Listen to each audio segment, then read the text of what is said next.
Hey friends, welcome back to another episode of Tech Tuesday. This is our 5th episode, so I wanted to say thanks for everyone who's watched the videos so far and for subscribing to the channel. Really means a lot.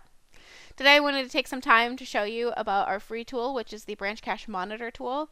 I did try to demo it in our most recent 2-Pint Software webinar, and I had some trouble typing, and we also ended up with a bug in the first iteration of the tool, so we went back to the drawing board and fixed that, and I also learned how to type. So hopefully between those two improvements, I have some shiny stuff to show you today. So the BranchCache Monitor tool is really cool because it helps you on your next step in the BranchCache journey.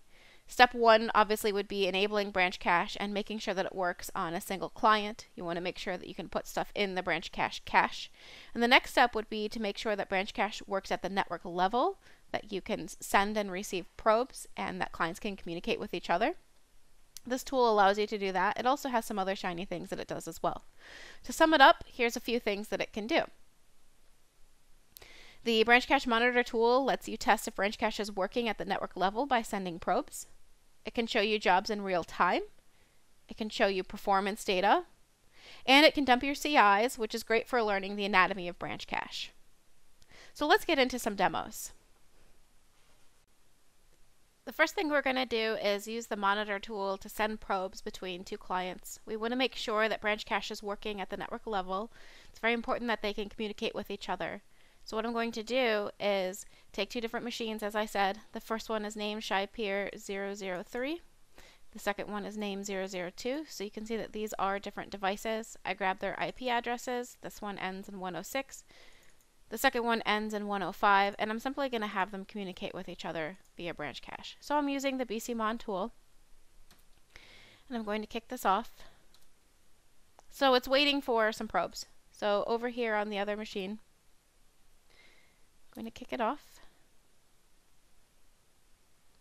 So as you can see, it's sending and receiving. On the machine on the right, it is ignoring its own multicast messages. It is getting BranchCache replies from 106, which, if you remember, is the machine here on the right. The machine here on the right is also getting an incoming message from the BCMon tool via PeerDis, which is BranchCache. So this is a version 2 probe.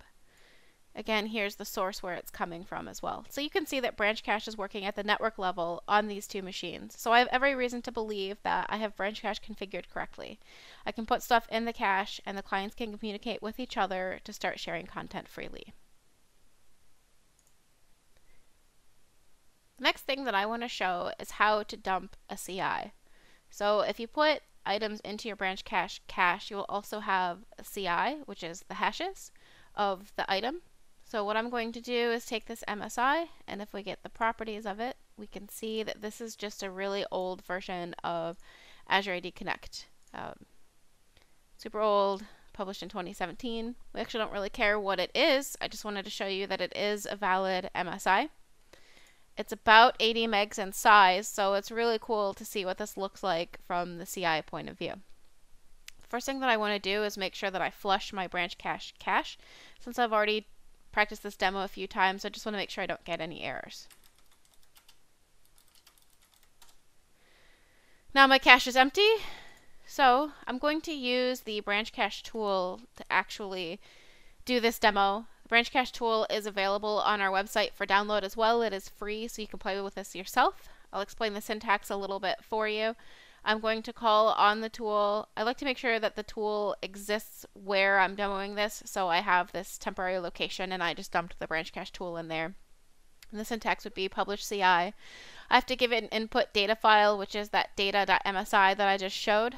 I have to give it a content ID, and I have to give it an output file, so it is a version 2 CI, and I'm saying, hey, make me a version 2 CI. As you can see now, it has been created.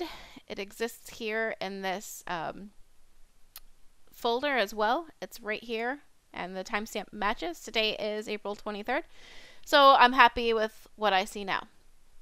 The next thing to do would be to actually get it to dump the CI so that you can see the hashes. So to do that, you use the BCMon tool. You're going to dump the version 2 CI because we created a version 2 CI with the BranchCache tool, and then you point to the location where the v2 CI lives. Pretty shiny. There are over 1,000 segments for this 80 meg file, and you can see the segment hashes, you can see the segment secrets, and you can see exactly where it's broken up in the file from start to end. So this is really cool to start to understand how Branchcache works. It is, again, at the block level. So the unit of currency is going to be blocks of data, not the entire file itself that you're trying to send across your network. So this could actually potentially be broken across many machines, the actual data, so it could come from a lot of sources, so that a client requesting content can send out several probes for each segment and say, hey, who has this? Can I get it from a peer on my network, or do I need to go directly to the server to download it? So it's really cool. Next thing that I want to show you is downloading jobs in real time and showing what that looks like. So the first thing that I'm going to do is clear out my BranchCache cache, because there's actually two components to this. One would be the original download, what that looks like on your network, and then once it's cached, exactly how quick that goes. So I've flushed my cache. I'm going to kick off a bits transfer. So I just use start bits transfer. I give it a source, which is on my site server, a zip file, and a destination, which is this folder on my host. And as you can see, there's nothing in here. When the download completes, then we'll see it here in Explorer, and I also gave it a job name. So I'm going to go ahead and kick this off, and then I'm going to start monitoring this job. As you can see, the progress bar is gray, so nothing's happening. Nothing is coming from Branchcache. This is all a download directly from the site server itself, or from the source. It doesn't have to be your site server, but it's going over the network. It's actually pretty quick, which is nice, but imagine if this was 20 clients or so that was downloading this 350 meg file. Kind of suck if they were all doing that. So we'll wait for this to finish. When it's done, the important thing to note is that the Branchcache policy is enabled, meaning that this is actually dumped into my Branchcache cache now. Transfer has completed. The next thing that I'm going to do is kick off a job again. I'm going to have it download the same file, but this time I'm going to grab it from the Branchcache cache. So I am simply going to rename this bits job to happy, because Branchcache makes me happy.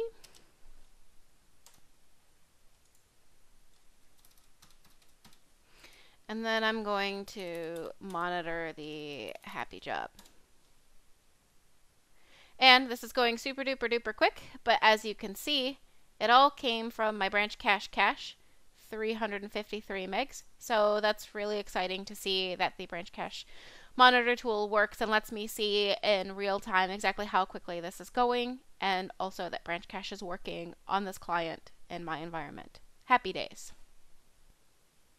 If you wanted to analyze performance on past bits download jobs, you could just use the analyze flag.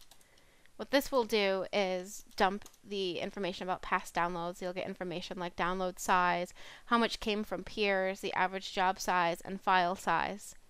What's really interesting about this, though, is that you can add the probe flag to this.